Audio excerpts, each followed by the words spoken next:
باقر آل رسولم تیره گشته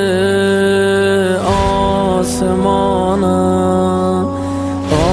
آتش زهر هلاهل زد شرر بر جسم و جانم.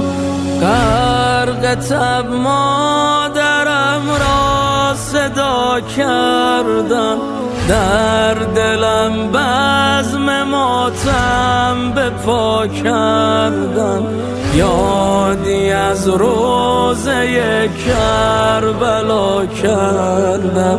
من غریبم، من غریبم، من غریبم، من غریبم، من غریبم، من غریبم.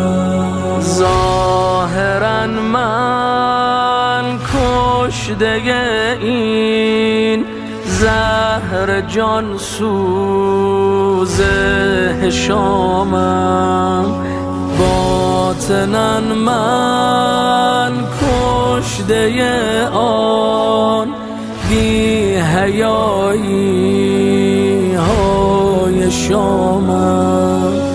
جای جدم روی لیزه عدوان، جای بابا روی ناقه عریان، جای یک کاروان گوشه ویران.